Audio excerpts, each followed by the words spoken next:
Hello and welcome back to another episode on the Just Callum channel. Today is a very different video from what we've been doing previously. Obviously I've been doing the van build. We'll be back to that probably next week, but this video we're going to be doing tarp setups. I've done loads of tarp setups before, but I haven't done any tarp setups with walking poles. Now, especially if you're a hiker, this is a vital bit of knowledge, so stay tuned and find out 3 very interesting tarp setup. So first things first, what we're going to do, we're going to get the tarp out, aren't we? So that's what I'm going to do. First thing you want to do is lay your tarp out flat, and you'll want to do that on every single one of these setups. I'm going to pin one corner out over here.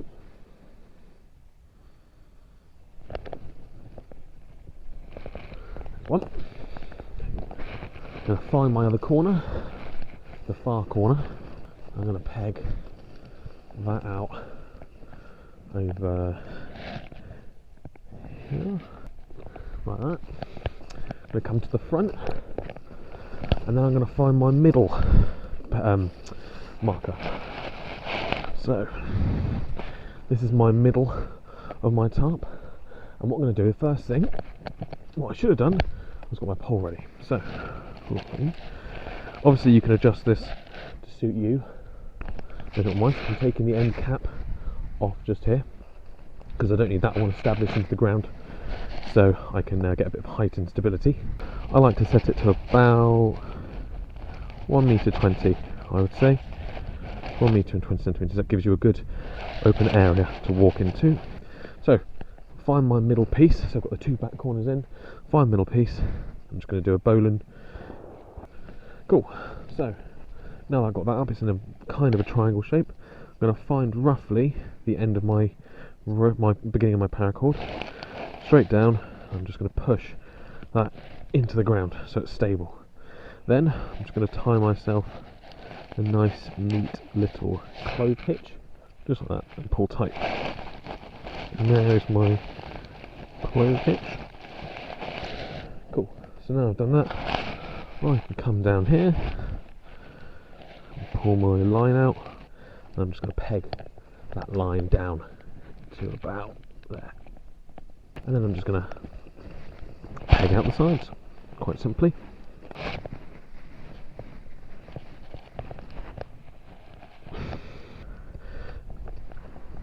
And the other just like that. And there we go, there's our first setup. So all we've done is just put a bit of tension on the pole, and that just lifts the front of this up here. And when that's lifted up, it means that there is plenty of crawl space underneath. Not a great deal of headroom, but if you're out here and you're spending most of your time outdoors anyway, you're not bothered about headroom. You just want maximum area coverage, and you can fit probably 3 people in their gear in there. Plenty of room, and if you really want to kind of hunker down, you can peg all around the outside, and that will push the wind over the top. The other thing when setting this setup up is you want to make sure when you do peg it down, you peg it down with the wind coming towards the back, so the wind lifts up over, because you don't want to wake up in the middle of the night with the wind coming inside your tent and really making it very cold and unpleasant in there.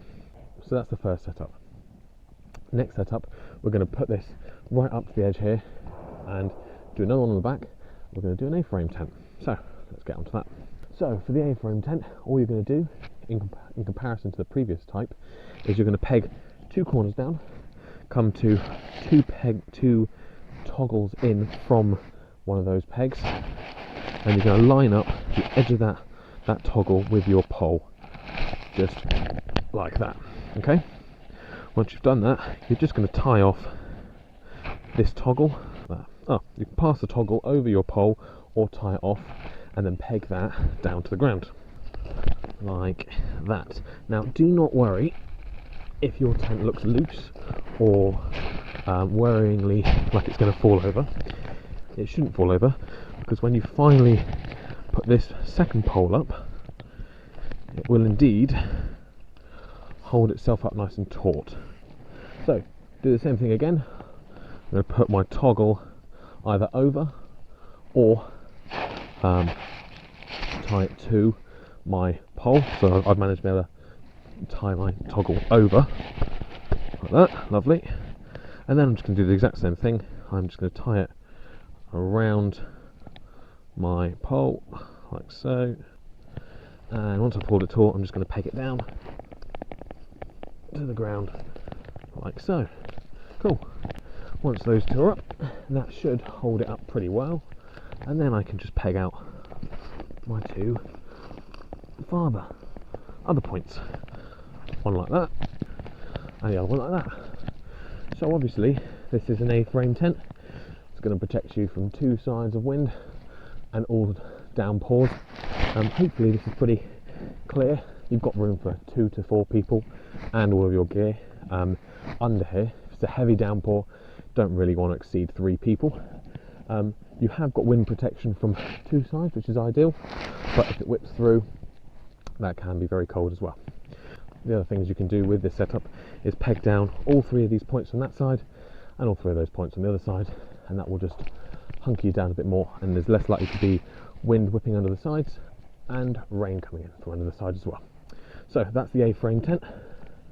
I have one more tarp setup to show you, and it's a bit more involved. So I'll start off with my A-frame.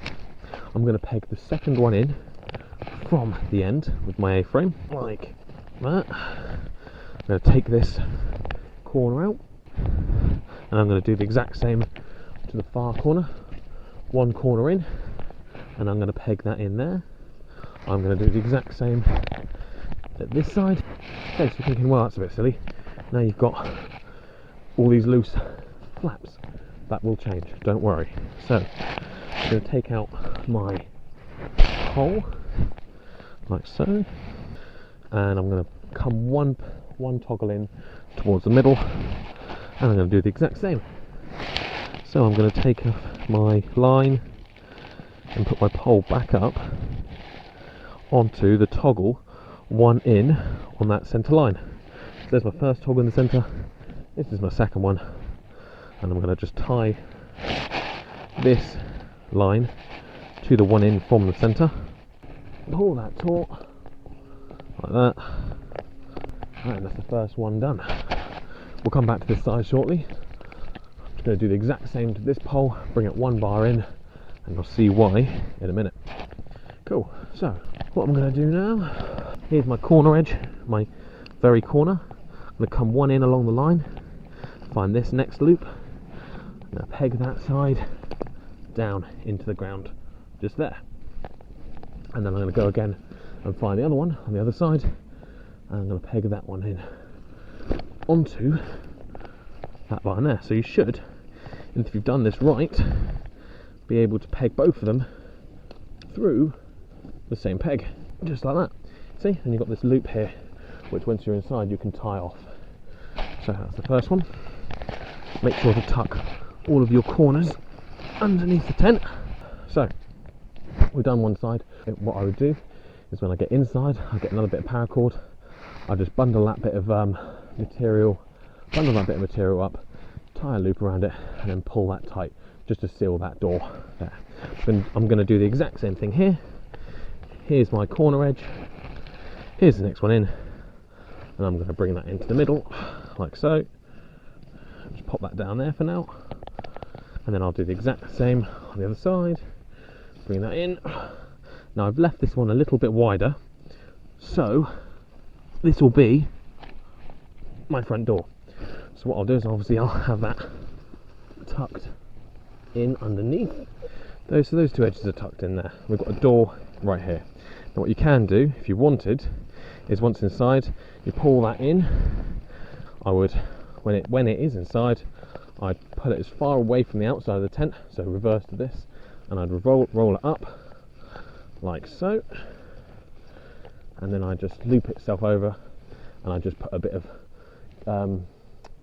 paracord around that and tie that tight to seal this entrance as well.